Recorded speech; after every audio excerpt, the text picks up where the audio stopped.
host, Paz Simpson, along with my co-host, Mr. Paul Hoyt. Together, we examine your commonly accepted beliefs that lead to your unfortunate biased reflexes. Paul, how are you today, my brother?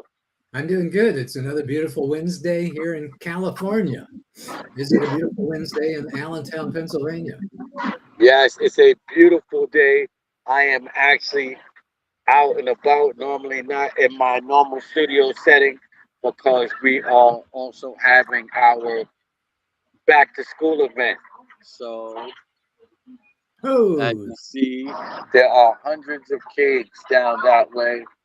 I am off to the side as I've done my due diligence to find me a quiet space to film as we are still serving our community. So I thought with today's topic, this is a perfect example of respect goes a long way. yeah, I respect your time. I respect your professionalism.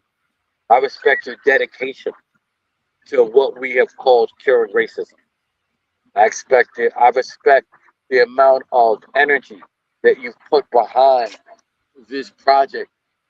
So I had to actually catch up to your energy. And I respect it enough to know that even though I have a commitment that I made to my community, that I can find a quiet space to be able to do what we need to do for 30 minutes, you know.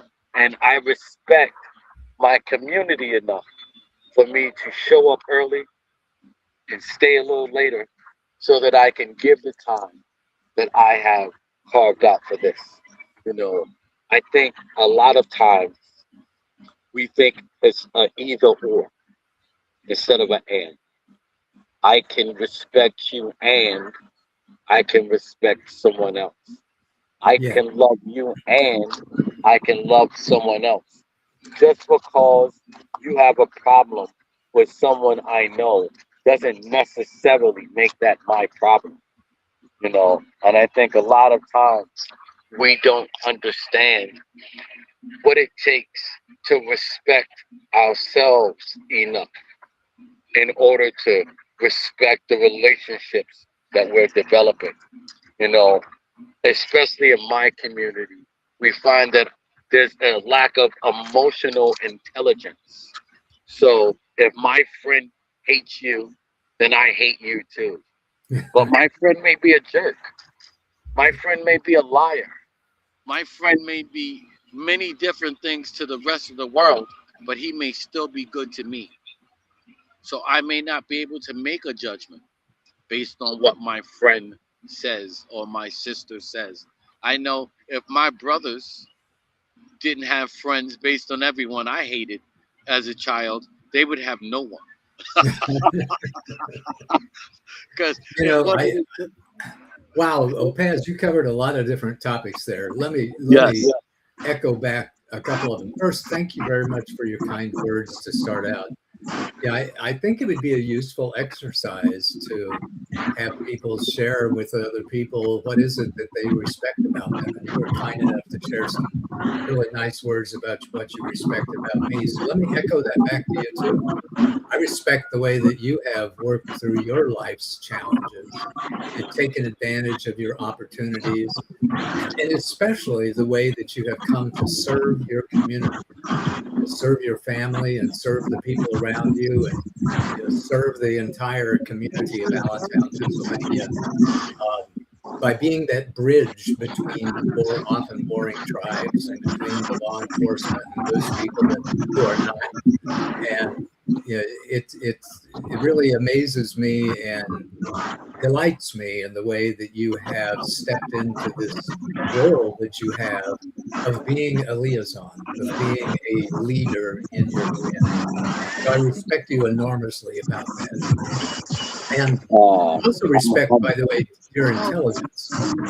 You're really, really a bright fellow.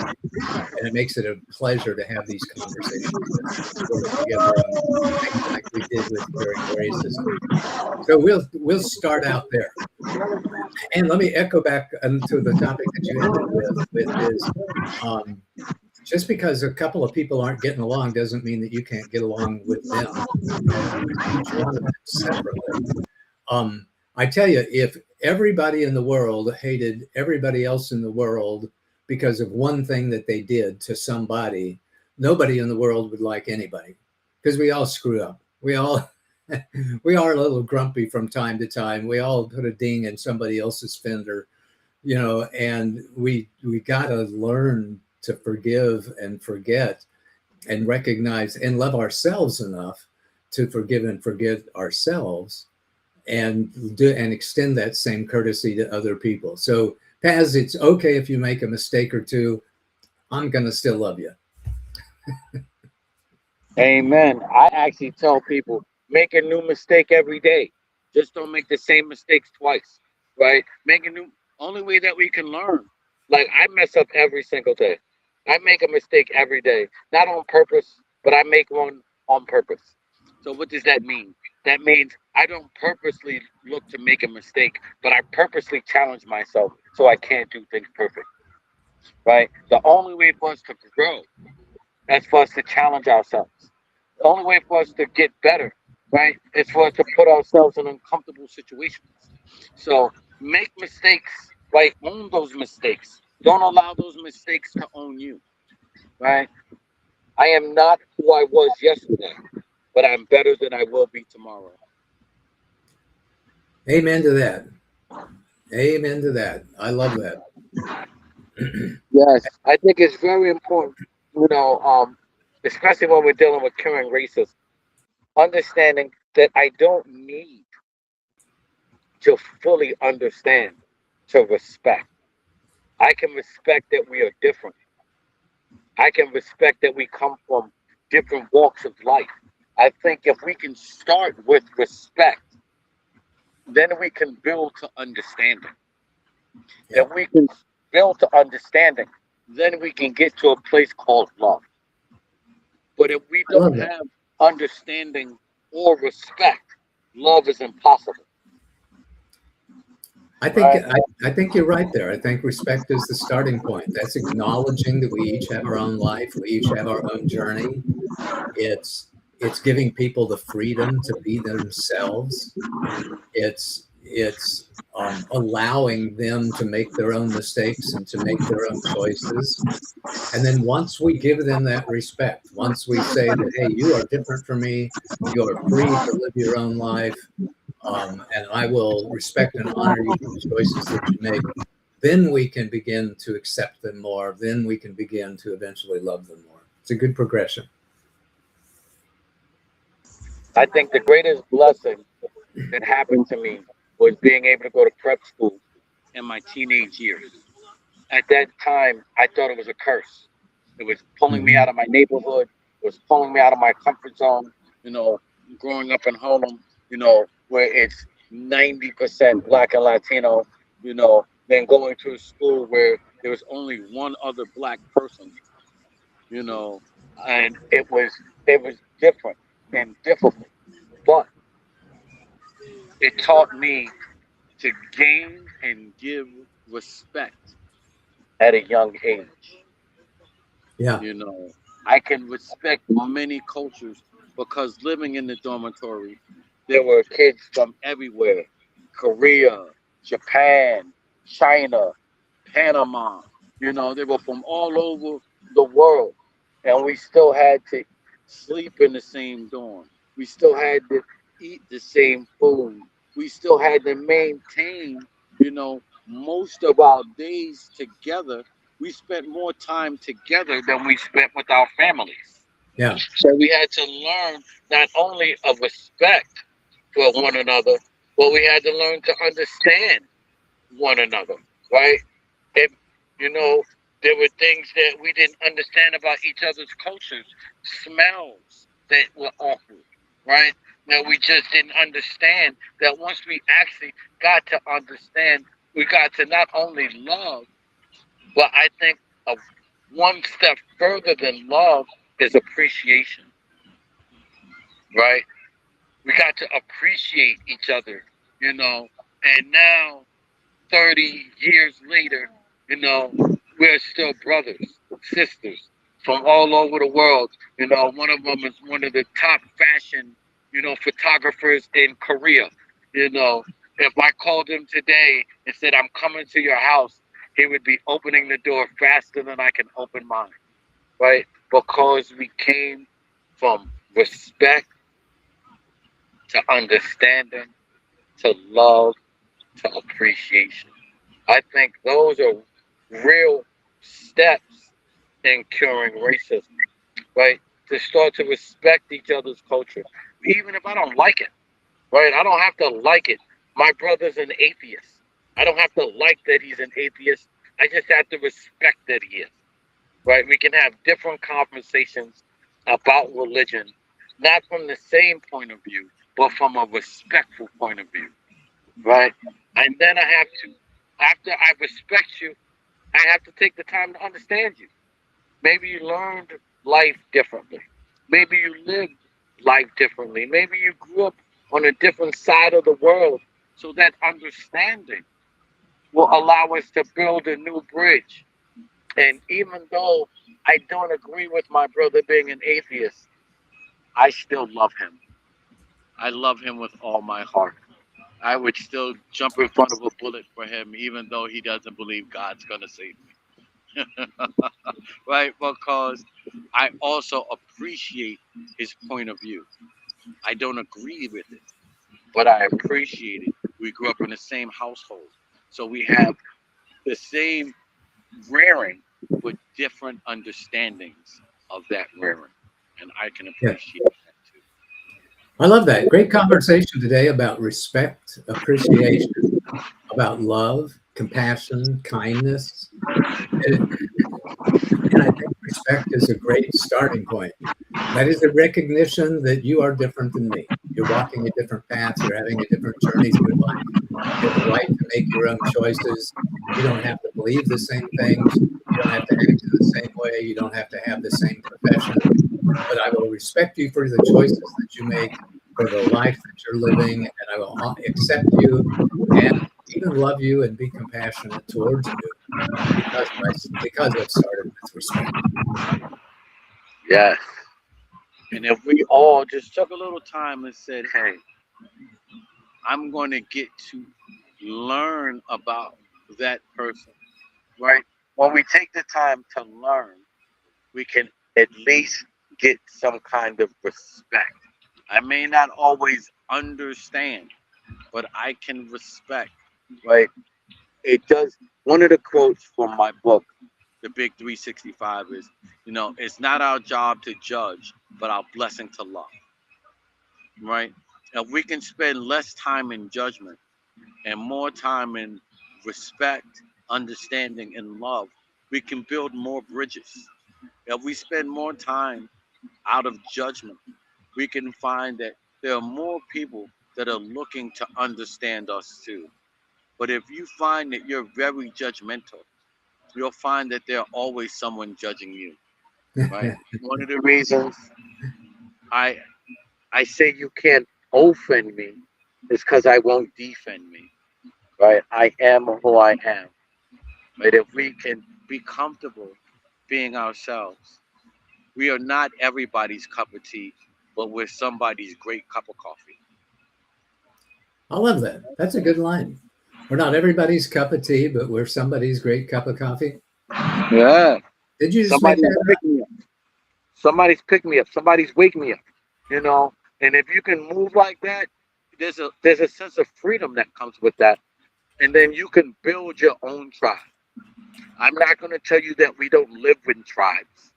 We all, that's the whole point of curing racism, to understand the different tribes.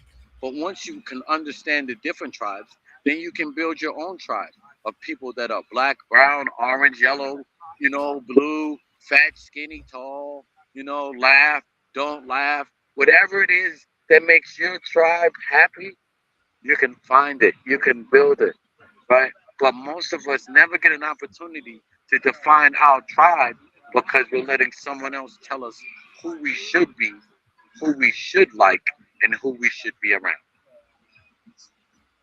Love it. Love it. Love it. I have a tremendous amount of respect for you, Paz, and the work that you do and the person that you have become and the person that you are becoming.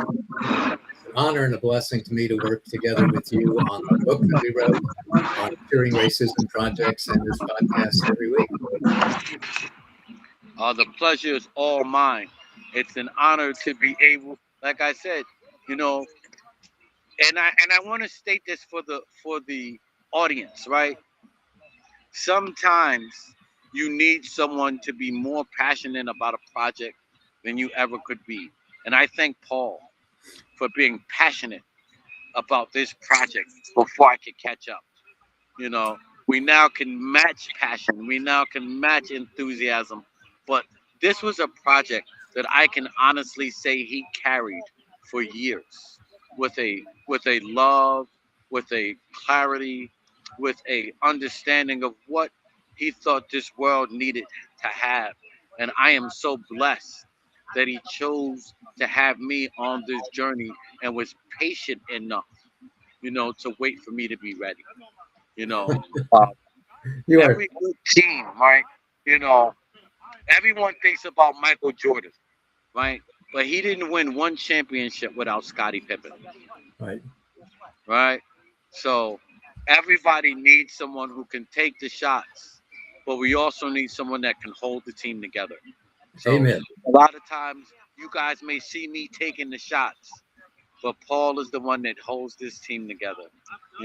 Paul is the one that allowed us to be here, and I'm so grateful that we get to carry this torch together to the end.